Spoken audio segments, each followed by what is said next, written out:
My name's Josh, and this is All Things Secured. I'm bringing on Taylor Lorenz. She is a tech journalist who wrote the book Extremely Online. You've been part of the Washington Post, I believe the New York Times as well.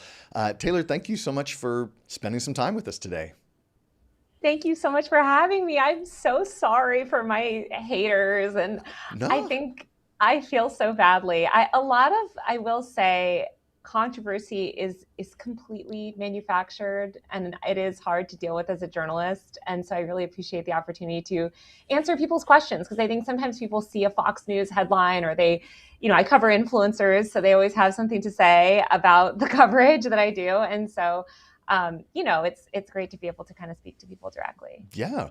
Well, maybe you can do this better than I can because you understand where a lot of this controversy stems from. Can you give us a little bit of background as to what your career, what you've done in your career, and then what are the things that have been super controversial, Oh gosh. Well, I or just one cover, or two of them? I know, right? Where to begin? I mean, the long story short is that I cover online culture and I cover the internet, which involves covering especially influencers. You're covering people with massive fandoms. So whether they're on the right or the left, or just people like Mr. Beast, Jake Paul. I wrote the first big New York Times business section cover story about the bad labor allegations against Mr. Beast before it all came out on YouTube. And I Hmm. interviewed his workers about the exploitation that was happening there. And a PewDiePie once made a video about me. He didn't like some of my coverage in The Atlantic. So if people remember him, and I am a PewDiePie fan. I have no hate towards PewDiePie, but I do end up sort of reporting critically, especially as I would say the influencer culture has become fused with politics. I do report critically on some of these influencers that people have a very strong sort of political affiliation or affinity for. And I talk to people all day. I have family members from all over the political spectrum. Like, I have no problem. It's just at the end of the day, I'm doing journalism. But I do think that like the fans of certain influencers feel attacked Yeah. sometimes.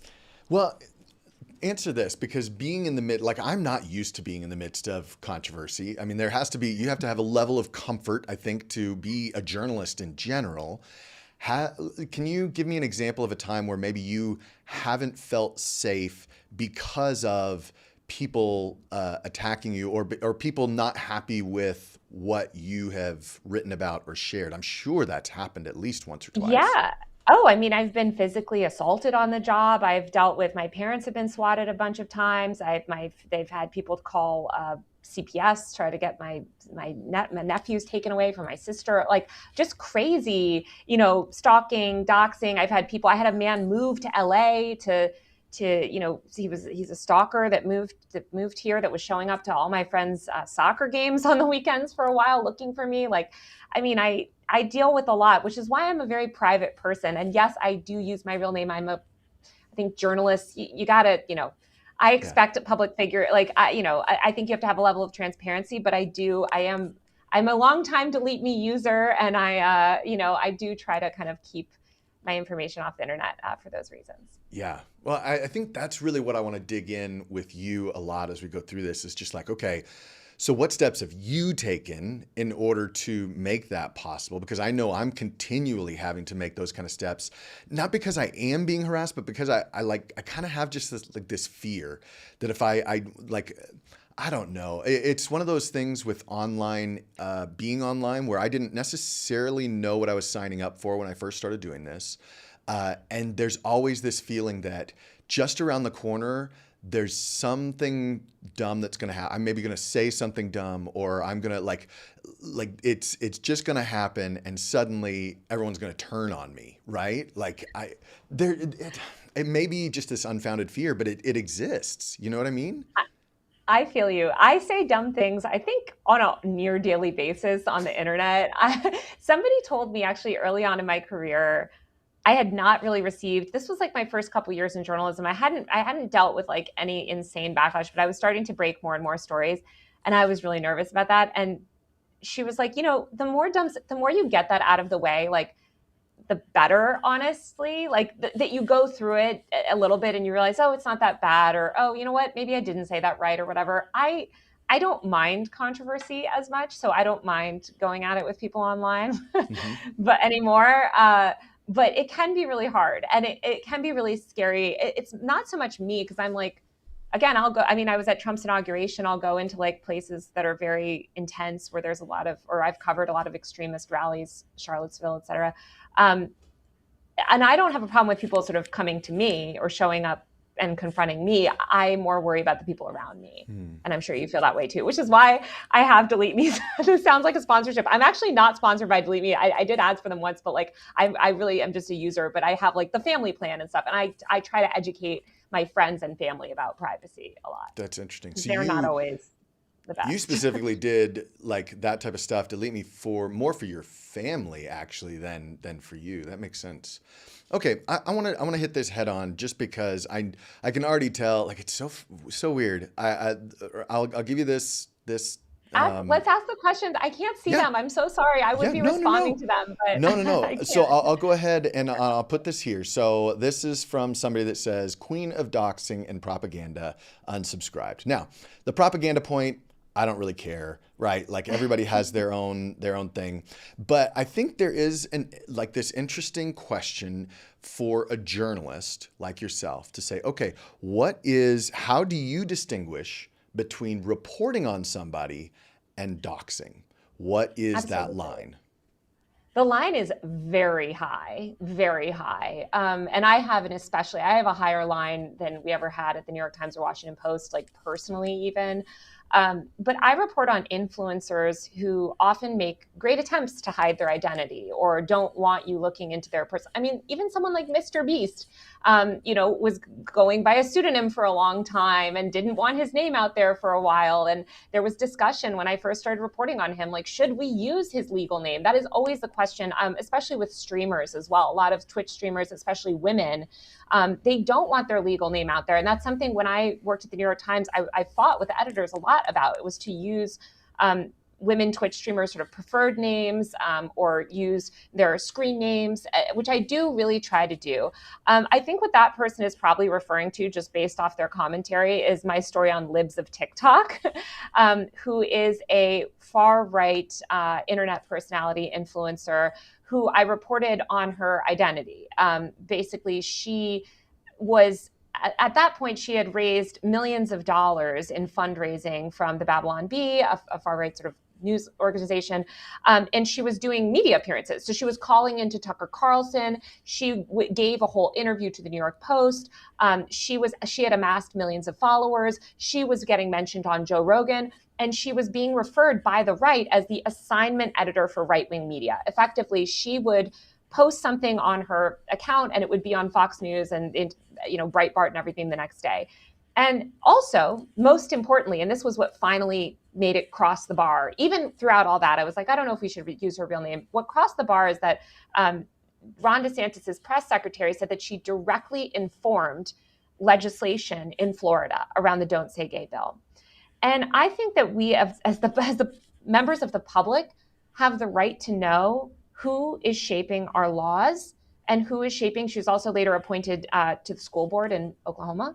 So, I don't think that every influencer should necessarily have their name out there. But I think, one, if you're shaping a large part of the media ecosystem that you yourself are participating in, you're going on Fox News, you're giving interviews to the New York Post, you're doing media. You don't have your name out there, but you're doing media, and you're shaping laws, because I think we should dig into who's funding you, what's your background. We should know if people are impacting our laws and getting appointed to political office. We don't want random internet shit posters appointed to political office when we can't vet them. I'm sorry. I do think that's a line. And so I had told her that I was, in my story about her, that I was going to report that I was going to include her legal name. Of course, did not include any private information. So nothing about her address. She actually doxed. It was very funny because I showed up. She hung up on me many times when I told her that I was going to do this. And I really wanted to make sure that I had made every effort to hear her out. And so I went to her house. We live not too far from each other. And I went to her house and knocked on the door. She took a video of me at her house and sent it to other right-wing figures to tweet it out. And actually, that is what confirmed her identity, which is very funny. It was her, it was that video, because there were 2 higher right checks in the neighborhood. And even by the time we were about to publish the story the night before, my editor and I were like going back and forth of like, we never got, we still haven't gotten comment from her. Like, there are these 2 higher right checks. Like, is there some world where we knocked on the wrong door? And then that video came out and we were like, oh, she's just confirmed her identity herself publicly, effectively. And so, and at that point it was already out online as well. So again, it's out on Twitter. She's confirmed it by sharing a video of me at her doorstep. She's shaping public law legislation, integrating herself into political office, and she's got millions of followers. And so to me, at that point, you meet the bar for a public figure, and we should know who you are. That doesn't mean that we should know your address. If I were her, I wouldn't have tweeted my home address. She tweeted that a video where you can see what street I'm on. To me, that was shocking. But she chose to put that out there. We didn't include anything other than the city that she lived in, Los Angeles. Obviously, I live there. But certainly nothing about, her personal information or anything like that. Yeah. I don't consider that doxing. I'm sorry. Like, reporting on someone in that way is not doxing. I think there's a very high bar, again, and I think she's revealed a lot more about herself than I ever did. Yeah, I have a feeling that ended up being like, that's what I kept on seeing when I was doing research on you, was just this libs of TikTok controversy thing. And it brings up a very interesting, I don't know, just kind of question. I've been, let's say, and this is when I say attacked, I just mean like verbally, somebody doesn't like what I say. And so there will be a YouTube channel, a faceless YouTube channel, that will use me and, show my stuff and say how stupid I am and all of this. And I have no means of like actually communicating with that person, because there's no name on it. I have no idea who it is. And it really, I don't know, it frustrates me mostly because I feel like, hey, listen, I've put myself out there, kind of that whole maybe man in the, I don't know, like, I'm not trying to pat myself on the back, but that man in the arena, the person that's willing to just go get slapped and hit. And then you're coming at me behind a mask, and there is a little bit of frustration from that. But on the other side, it makes me wonder how much is reasonable for people that are influencers, for people that are celebrities, to expect any kind of privacy. Like, and I know that you do a lot on internet culture and all of this. Like, is it reasonable for us to expect privacy, or is it like, is the influencer becoming the modern day celebrity, where, celebrities are notoriously private behind big gates because of this fear?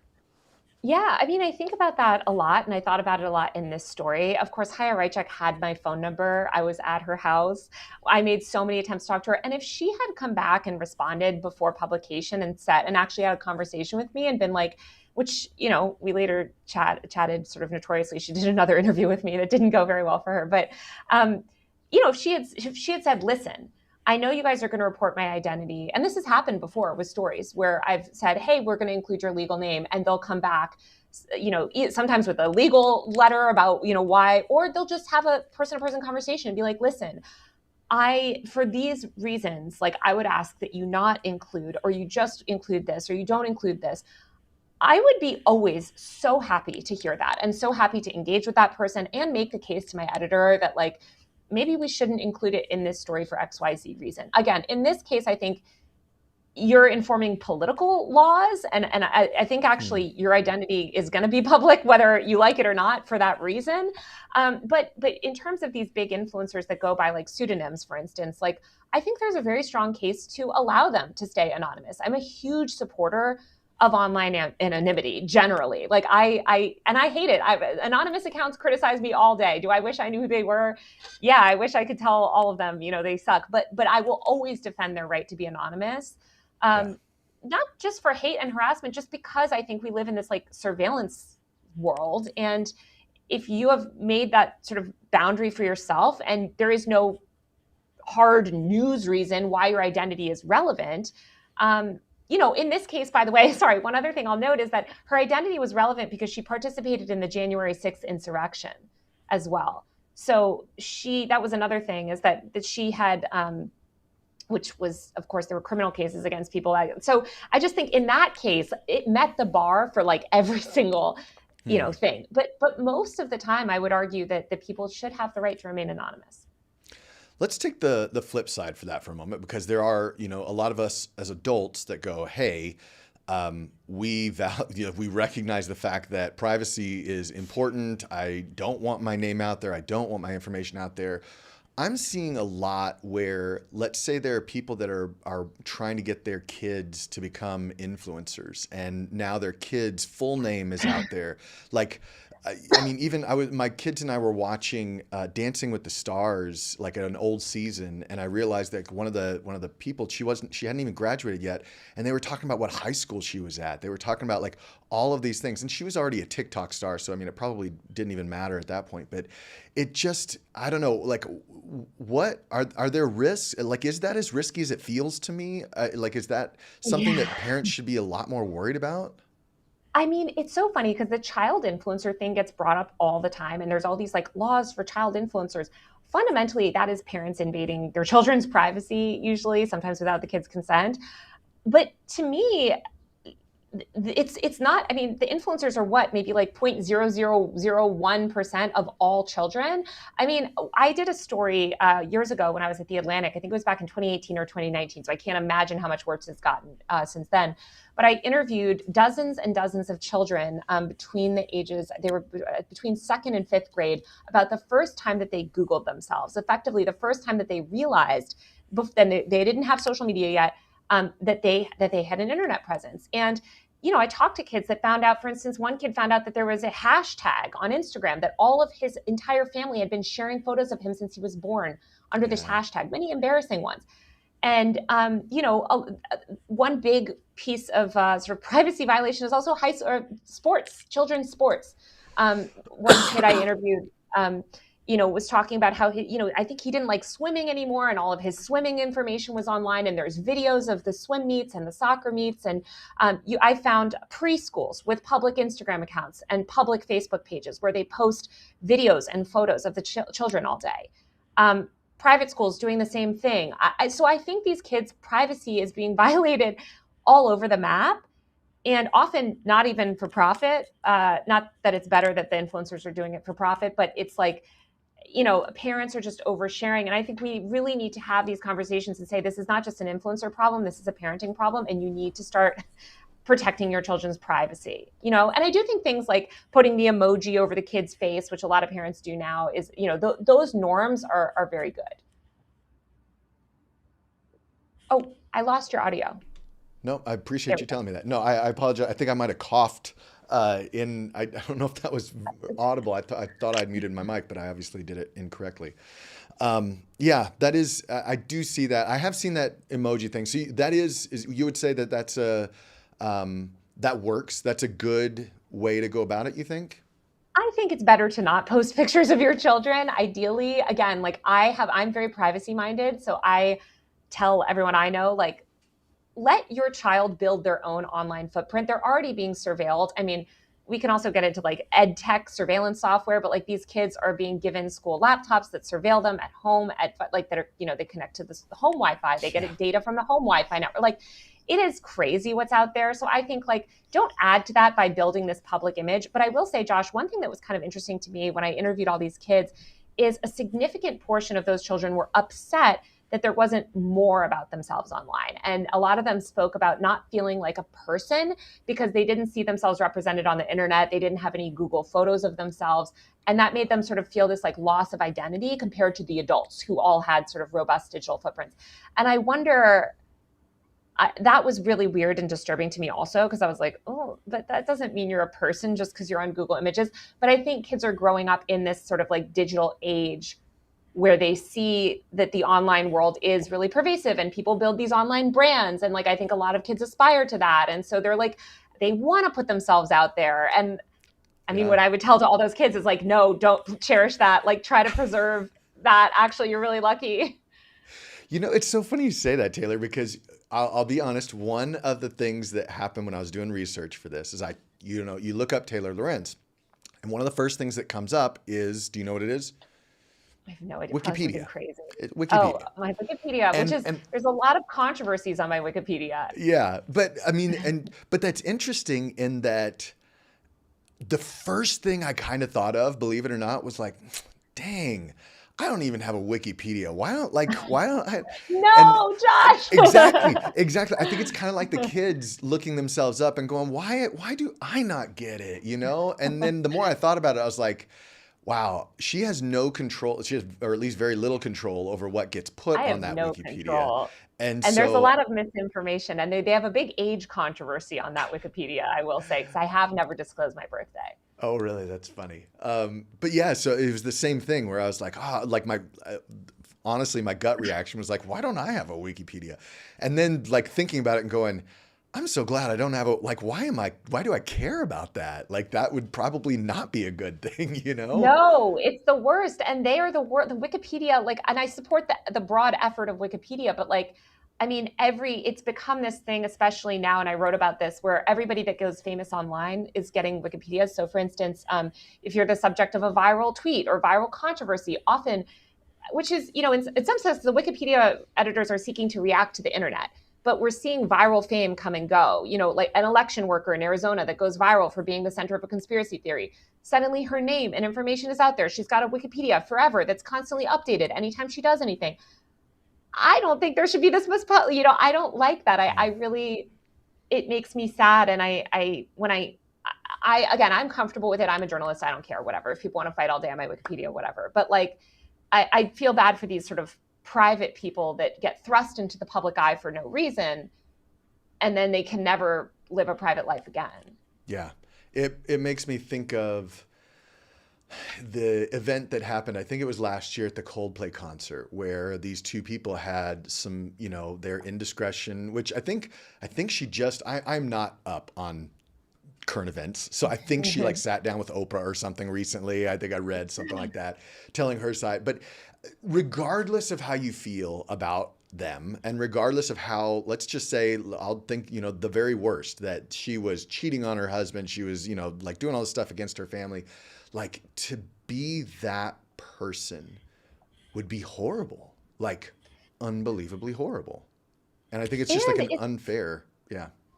It's so unfair, but that can happen to any of us at all times. And especially, I'm sure you've seen now, like these people with the Meta, smart glasses that are recording street interactions a lot, or funny subway moments, Instagram account. And my friend ended up on one of those a little while ago. She's just in the background of a viral video on the subway, but she's like, oh, great. Is this going to be in some facial recognition now that, someone's going to search me up and I'm here? And then that sort of reveals information. And I just think, I am very terrified. As you know, I talk a lot about privacy and I care a lot about privacy and surveillance. And so it's really scary. I think there's a lot of like fatalism too, where people are just like, oh, well, okay, no one has any private, forget it. And what I would say is like, no, that's not true. And you're constantly creating more, like you're constantly building this footprint. Maybe they have your digital footprint up to now, but you can always kind of seek to mitigate it going forward. Yeah. Yeah.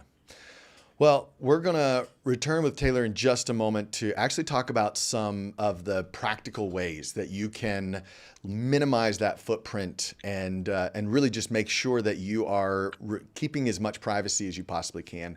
But I just want to take a moment to say thank you to DeleteMe, who are the appropriate sponsors for this conversation, actually. DeleteMe, I've been using them now for about 4 years for myself and for my family.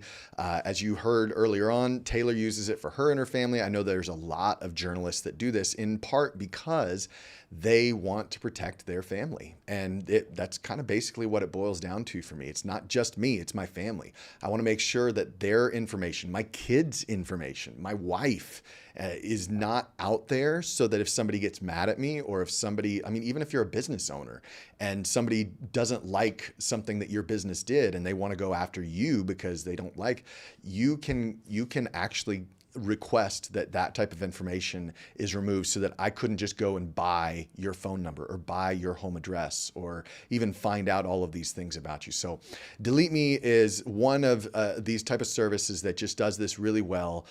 You can combat unwanted marketing, and they offer all of that for a 20% off if you go to joindeleteme.com/allthingssecured. And if you're watching this, you're not in the United States, believe it or not, they have stuff. They're one of the few of these type of services that have this service as well for people internationally. So if you go to, I believe it's international.joindeleteme.com. If I'm incorrect on that, I will update the link in the description below, but I'm pretty sure it's international.joindeleteme.com, and you can see what countries that they cover there. So thanks again to DeleteMe for sponsoring this and for helping make this possible. All right, Taylor, let's talk practical. All right, let's say that you are, whether you're a journalist or you're, any of these people that have a presence online. There's people that I always get in my comments. They're like, I just did a video on not how to use the credit card system, or how to do some more secure payments than just regular credit cards. And the number of people that came on and just said, just use cash, you moron. Like, what are you doing? It's like, all right, yes, you can use cash. That's getting harder and harder. Like, a lot of places I know won't even accept cash. But when it comes to internet stuff, I get a lot of comments that are like, just don't be online anymore. It's like, well, that's not necessarily the solution. So if somebody in here recognizes, yes, being online is kind of has to be done. What are some of the steps that we can take to make sure that we are minimizing that footprint that you're talking about? Yeah, I mean, I want people to be online. We want to hear people's sort of thoughts and opinions, and I want people to be able to keep up with the world. Like, it shouldn't be this choice where it's like you have to go live in the woods, and log off and opt out of society or subject yourself to mass surveillance. Like, I think there could be a balance. Personally, I mean, I tell people, I'm fine using my own name. I would suggest people don't put their full name out there when you sign up for these services. Try to keep that private. Don't make your username your name like I did. Again, I'm fine with that, being a public figure. I would say if you don't want to be a public figure and you're not interested in sort of like building your quote unquote brand, keep that stuff private. I mean, I used to have an Instagram account for years that was just private for friends and family. It did get ultimately banned by Instagram. I couldn't get back in, but that was fine. Wow. Part of why I couldn't get back into that account is actually because I had never verified my identity and I had never posted a picture of myself to that account. So when I went through the account recovery process, they were like, we can't verify. I could probably email Metacoms at this point, but this was years ago. Let me dig in on that for a moment. So when you say that, would that be an example of you being like, you sign up for something and instead of Taylor Lorenz, it would just be like Taylor L or Taylor, like how would you recommend, or is it just a completely fictitious name? I would just use a pseudonym or use a, it doesn't have to be like a fake name per se, although I do use that on a lot of apps, like my Uber app and stuff. Like I don't have my Uber is all under just an alternative name that I use for all my delivery apps. Interesting. Also just for sort of safety and privacy. But when you sign up for Instagram, I think my original one was like Snow Lover, some amount of numbers or whatever. Like I love skiing. But you can just make up a username, kind of like we used to do with like AIM if you're a millennial, but like, and I think don't make that username consistent, switch it up. I know that, again, if you want to be consistent, people want to make this like consistent username across platforms. I will tell you as a reporter, the easiest way that we find to get someone's identity is, especially, on these forums or something, we'll see an anonymous Twitter account. We'll just take that username, plug it into Google, and, maybe they have a Discord or whatever it's called, discuss or something, comment, like they use that username for something that their real name is tied to. Yeah. So I think use pseudonyms, put your first name only, use your last initial, and just be careful also of what you are putting out there and what you are uploading. I'm a big fan of private accounts, friends only stuff, not putting it out there, putting everything publicly. Yeah. I think is a good thing. Yeah. Oh man, you just made me think of, that is such a good point. The one of not using the same user handle. My sister was, started, or actually it wasn't my sister. It was a friend of ours who was she found somebody through a dating app, And she was like, something doesn't feel right, but I really want to go on this date. And I was like, here, just send me what you got. And so she sent me the handle that he used. And I'm not an expert, but I was able to just use that to find him on something else, to then find his name, like his full name and all that stuff. And it was surprisingly easy because he used that same handle. That is, yeah. Wow. I think switch it thought about up, that. switch it up. And I know that makes it more annoying, Yeah. but it's better, and it also like keeps your identities separate on different platforms. Like, Hmm. for a while I was doing a thing where I had like separate email accounts too, for some of my stuff like that. Now I've sort of given up on that because I'm always locking myself out of things. But you don't have to be that intense about it. I think just like, yeah, just being, and also just being careful about what you post. Like, Hmm. I think of even when I moved, when I came to LA, I posted a sunset view. It was actually just an Airbnb, thankfully, but I posted this sunset view of where I was staying from, and immediately there was a thread on Reddit that had located where I took that picture from. And Yeah. That's especially with so scary. AI, Yeah. yeah, which like I was like, okay, what are you gonna do? They send a pizza box or something. It's like, okay, who Hmm. cares? But especially with AI now, you can just take those pictures and put it into AI, and it will tell you exactly where that photo was taken and when, sometimes even based on the Yeah. light in the photo. And so Yeah. I think just think twice about what you share. Yeah. I've actually taken two approaches to that because I 100% agree. One, I don't like posting, like it is far too easy to figure out where you're at based on the photo. Yeah. But the second thing is, I started doing this. I went on a trip for work where I went and visited a couple of different companies in Europe, and I actually like postponed my trip. How do I say this?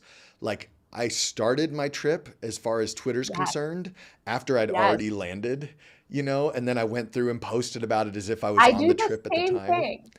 I literally do the same thing on Instagram, and my friends make so much fun of me because they'll be hanging out with me and they're like, "Why are you posting that?" And I'm like, "Because I wanted to wait till I got home to post it." Like if I'm gonna post it publicly, like I Yes. I don't ever post in real time where I am. Hmm. Just I don't know why. I just don't. I mean, sometimes I've had people show up and that's crazy, but just as a privacy thing too, I just don't want people to know. Yeah. Yeah. I mean, and yeah, we got a comment from somebody who says you can always feed the internet fake data. So I could say, I could post a Yeah. picture of, where somewhere else that I'm at. And that's true. I think more than anything though, like I don't necessarily, my goal, especially as an influencer, is not necessarily to be fake. It's just to maybe shift things enough that I maintain a little bit of privacy. And that's what I did in that case, where I was like, okay, I'm back home with my family where I can protect them and watch them. And now I can post and say, look, I am in Switzerland, I am in Sweden, and, Yeah. like all the pictures about it. And I felt a lot better about it at the time. But you're right. I did have friends that texted me like, I thought you got back. I was like, I did. Yeah. I did. Don't worry about it. But it's All like, right. I think just if people are increasingly doing that. I mean, even just the concept of like the later gram on Instagram, I think more people are realizing that like real time posting is not a great idea. Yeah. All right. So we've got, you've given some great tips in terms of just, how you post photos of where you're at or not posting. And then, with the usernames, trying different usernames or just not using your real name. What are some other ways that people can kind of stop that digital footprint or at least minimize it? Yeah, I think it's also. I mean, it's. I hate to bring it back to like family members, but they're often like the biggest point of vulnerability. Yeah. Where like people's at like the moms on Facebook. I had a mom oversharing for a while, and like of all like you can do all the work in the world, and then if you're like husband or sister or wife or something or kid goes out and like posts everything, you're kind of going to lose that. So I think it's about like informing other people and even friends as well about your privacy violations. When I had that stalker in LA, for instance, which is unfortunately something I've talked to so many women on the internet. It's like they really stalkers are real and they're crazy and they do come out of nowhere. And Mm, you think it's people like I used to just be like, oh, it's only celebrities that have these people. No, in fact, they as I've learned from the detective that was on my case, like they actually like people that are not as famous sometimes because they feel like those people are more accessible. So you'll interesting. get you'll get stalkers anyway. But not to scare people, but and men get stalkers too, of course. But what was I saying? Oh my gosh, I totally lost my train of thought. Other than yeah, don't post in real time and be careful of what your friends are posting. Oh yeah, I went to a Your party family. and Oh, okay. I went to a party and my friend was posting videos of me, and my stalker saw that and attempted to contact me and show up and Oh, wow. contact my friends for that reason. And I was like, how did he get a hold of this? Like, I never posted this, And actually, my friend had been recording without me knowing, which I think is bad form. Yeah. So I think like it can be awkward to be at the one at the party, like, hey, no one record me, everyone's taking videos. But I always say, for instance, it was my friend's birthday last Saturday, and my friend whose birthday it was just like, hey, I'm really excited to have my birthday party. Can everybody just agree that we're not going to post photos right now? And like, please just let people know if you're going to post videos of them. Not everyone here wants to. People had their kids. Not everyone wants it on the internet. Wow. Yeah. Wow. I think that's going to become more and more important as we go on. Like, it almost feels weird, but are we going to have to say when we have a party or something, some gathering, be like, if you have smart glasses, please take them off. If you have an AI listening device, please turn it off. If you've got like, is that where we're headed? Like, is that what I'm looking forward to in the future? I think we need more like norms around privacy. And I think the AI stuff is another good example. I get added to meetings constantly where people have the AI note takers. Yeah. And it makes me so nervous. And sometimes I'll be doing like a source interview or something. And I'm like, I'm sorry, why do you have your note taker? I'm like, you're the source. You're not you're endangering yourself by having that, because you're not supposed to be talking to a journalist and you have your corporate AI note taker. You're like, you should be more careful about privacy. But I think all of us, are being recorded in ways that we don't always know. And so, yeah, I think that, this is where it comes to be a broader issue where I think we just need also policy level changes as well, where we need to fight for privacy rights on a local level. There's been a lot of really great examples of this in the US with the flock cameras, these flock safety cameras that were set up. And there's this whole deflock movement and people in local towns saying, hey, we don't want surveillance cameras on every block. We actually don't need to have that. And we're seeing towns actually, pull back from those contracts. And that's really good, because it's like, I think we can't always affect like the national politics of things, but if you live in a town, like show up to your city council meeting and talk about this stuff. Yeah. Interesting. And it can have like on a city level for sure, you can have, impact, like it can bring change on that. Okay. Yeah, that is so interesting. I went to a meeting once where I don't even know what this device is called, and I don't want to mark it for them anyway, but it was like this AI device that you hang around your neck, and it everything that you're doing gets listened to and compiled. And like, frankly, I saw it on them, and I purposely avoided having a conversation with them. I just didn't want to do it. And which is hard because I do also find myself wanting to test out the latest tech. Like, I don't want to get left behind on AI. I don't want to get left behind on a lot of this stuff that I do believe, privacy, aside, will be world changing in some way, good or bad. So how do we go about still doing that and yet maintaining any level of privacy? I know, it's so hard. I turn off like histories on things. Like, I report a lot on these AI companies and I don't let them like keep my chat history or keep, I think just like deleting your data regularly from these services, requesting that your data be purged, deleted, using things in incognito mode, not signing in is great. Unfortunately, what we're seeing in the US is this effort to de-anonymize the internet. So it goes back to this policy thing where it's like, you should also pressure people that have the power to protect our data and not make it so that we have to sign into everything to use it. I think that's like a really bad precedent to set. We should be able to use apps and platforms. Like I don't know if it's Nevada, it was some state recently, but you had to scan your face to use a weather app, because they're doing app store level identity verification. So I don't think we want to live in that world. I think most people think that that's a little ridiculous, Yeah. So I think if we can have these conversations, unfortunately, I think the way that these conversations usually go is they say, well, it's for safety. It's for child safety. It's to protect the children. And, Yeah. when I see the way that data is harvested on children, I say, that's not protecting children. That's endangering children. You're just building, they're allowing apps to harvest biometric data on children now, which is going to be used to like build their digital footprint and target them with surveillance pricing, keep them from potential opportunities, jobs, housing, again, price it, you have to pay a higher rate in car insurance because they have the data since you were 5 years old that shows that you walk funny or something. I don't know. I just think that, we need to start having these conversations a little bit more publicly and not putting all the onus on the individual, because individually it is really hard. Yeah. You're up against a lot, but yeah, I try to I also there are certain services that are a little bit more privacy minded, so if you're looking into which LLM am I going to use? I would not use ChatGPT. They've moved into advertising. They're talking about advertising, compared to Anthropic, which says we are never going to, give your data to advertisers. So I think when companies, and who knows, maybe they'll go back on that in 2 years. But for now, I think making, sort of voting with our pocketbook in that way is a good thing too. Yeah. All right. Taylor, are you willing to open up to question and answers? Who knows what kind of Pandora's box we're Let's do it. Yeah. So if you're watching this right now and you want to ask, and I know that maybe there's some people that are not, happy with something that Taylor has reported or how she's done it or whatnot, feel free.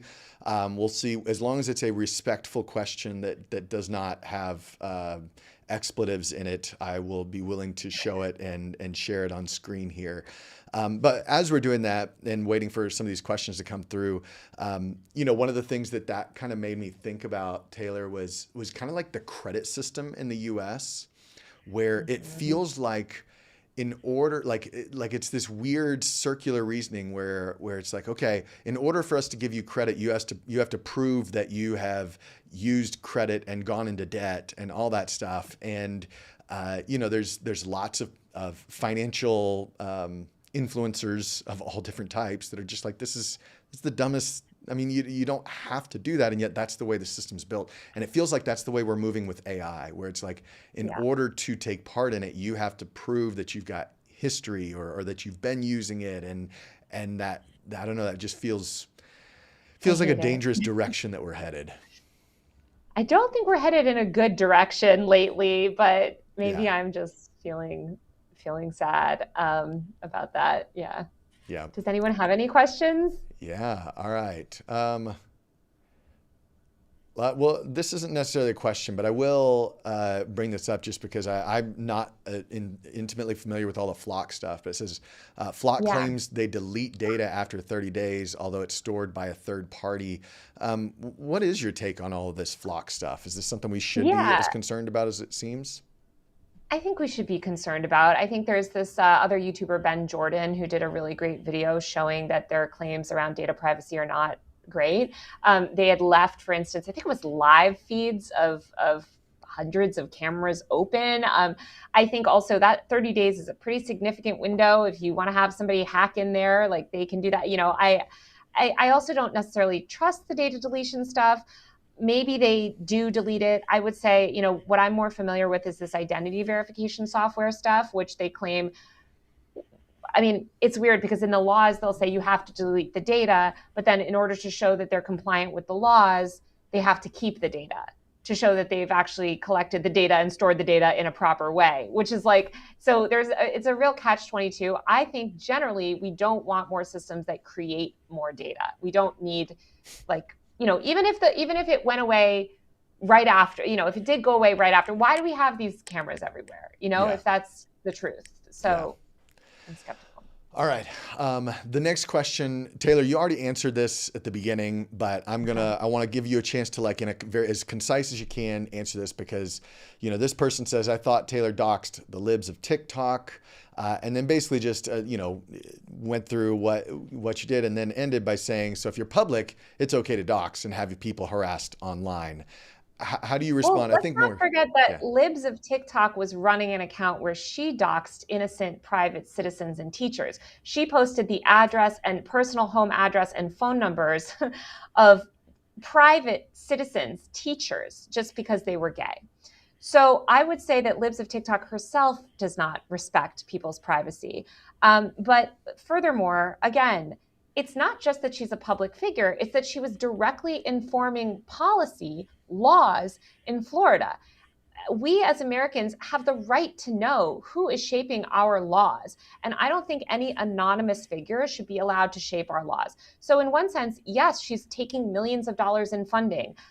She is participating in the media ecosystem herself. She has millions of followers. I think actually at that point, we do deserve to know who you are. But I would be willing to hear the argument regardless if she wasn't influencing policy so directly. So, and again, So I would say just one other thing I will say again. This is a woman who confirmed her own identity by tweeting a picture of me on her doorstep, thereby revealing her home address. If she cared so much about privacy, I would posit that she does not care so much about privacy and that she's weaponizing yeah. that. Let me see here. I want to. I know it's a big topic of conversation. I know. I don't necessarily understand this, so hopefully you do. It says drop Yeah. seems encouraging. Is there any potential for other regulations to better protect us? Are you familiar with what they're talking Oh, about? is that the California? Is that the California law? If I it's the California law, which I think it is, it's the data privacy opt-out thing. Basically, California is allowing people to opt out of a bunch of data brokerage sort of stuff, kind of like what DeleteMe does automatically, but they're trying to okay. make it easier for Californians. I think it's so great. However, it is being passed alongside a bunch of tech laws in California that actually mandate identity verification. So I don't know. I think again we have a little bit of a schizophrenic lawmaking system where, like, I don't know that all of these sort of politicians' interests are aligned. But I would love to make it easier for us to control and delete our own data. That's a good Yeah. thing. So this is interesting. We'll see where this heads. Um, they're talking about how do you think the international society is going to deal with all this? A lot of what we've been focusing on in this conversation, I think, has really just been mostly the United States. Do you feel like, from an international perspective, how is this? Because there's a lot of countries. Let me just say it like this. I'm going to bring my own experiences to bear here. China, you talk about flock cameras in China, and they'd be like, yeah, what are you talking about? Like, that's just everyday life for the past couple decades. So the standards across international boundaries is vastly different. The China stuff has disturbed me because I think maybe this is just idealistic of me. I grew up on the internet where I thought collectively agreed that we did not want to replicate China's systems of mass surveillance. Yeah. So it is disturbing to see America move in that direction because we see what the Chinese government does with those powers, and they do not always use them for positive things. We just had a journalist, Jimmy Lai, I think his name is, sentenced to 24 years in prison. So I think mass surveillance is often used badly. I don't want to get into some China thing, but I don't like the norms that those set. And I would say also you can have the same law in different countries, and different governments will enact that law differently. So I think it's not just the laws, the mass surveillance, it's what does the government want to do with those powers of mass surveillance. I've been a little bit, I think Europe is concerning. I think we're seeing a backsliding of privacy all over under the guise of online safety. I wrote a lot about the Online Safety Act in the UK and how that's been used to surveil protesters and activists and independent journalists. We're seeing the same thing happen in Australia, in other countries that are passing these identity verification laws that, again, seek to remove identity or remove anonymity from the internet. So I'm worried. I want more people to care about it. I was talking to a YouTuber actually in the UK who was saying that, because I was like, why is Europe so bad on this stuff? Like, in one sense, Europe was kind of going in a good direction for a minute, but lately it seems like Europe is sort of backsliding. And he was like, well, Europe just has a lot more collectivism. So they're actually not as skeptical. England, for instance, has a lot of CCTV cameras, significantly more than we do here in the US. And that's because yeah, they trust the government more, I guess, than us Americans that are like, don't tread on me a little bit. Yeah. But it'll be Yeah. interesting to see how these tech companies like standardize their products. Yeah. Because I think they'll like the most restrictive, I think that if countries can sort of set global standards around privacy, that would be a good thing. Yeah. Yeah. I mean, I remember Europe had, it's like GDPR is obviously the big, one that everyone Yeah. knows. And then late last year, they were trying to basically create a backdoor for encryption on, all like secure email and stuff like that. It was just, I don't know. It They does still feel want to like do that. They want to yeah, ban VPNs also. yeah, it just feels so weird. Okay, this is a different question that we can take different, like we can go different ways here. Even if you delete the data, it's very Yeah. likely that the data could still be recovered. Like, what do you have to say about that? Like, it feels very, what were you saying earlier? Nihilistic or like, oh, Yeah, like never mind. fatalist. Yeah. Yeah. But this is why I would argue we should prevent data collection in the first place. Because you can Hmm. make all these. I mean, this is what the identity verification people say is, oh, well, we'll collect it in a good way and da da da. Okay, well, now you just had another data breach, like, or now this happened. And like, this is an argument. I don't trust anybody deleting the data. I think I say better off.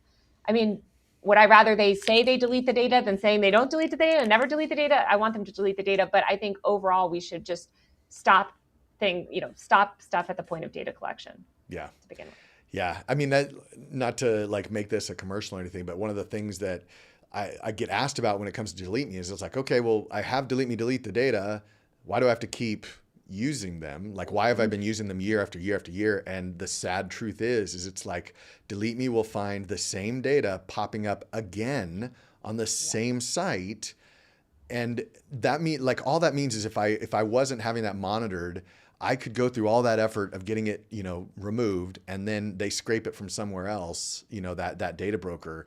It feels like this constant cat and mouse game. And yeah, I agree with you. It would just be much better if the data wasn't collected in the first place, much less having to 100%. keep it removed. Well, I'm sure that there's a lot more. How the right versus. I'll allow this. Let's see. Okay, let's hear Have you seen a it. difference in how the right versus the left try to dox you? Oh, interesting. No, the thing is like I think these issues around privacy and surveillance, they really cut. And I find myself, this is what I was saying from the jump, I really do talk to people from across the political spectrum. I think there is this innate feeling when people see someone being mean or they see someone they don't like to want to reveal their personal information, get them, send a pizza to their house and scare them something. And you're going to get that with people no matter what, and fandoms. One of my really good friends is an entertainment journalist. Hmm. And she has dealt with, I think she's the only person I know that has dealt with more doxing and harassment and terrifying things because she reports on the Marvel universe, like these comic fandoms and superhero fandoms. And it's a lot of children, but it's very intense fandom.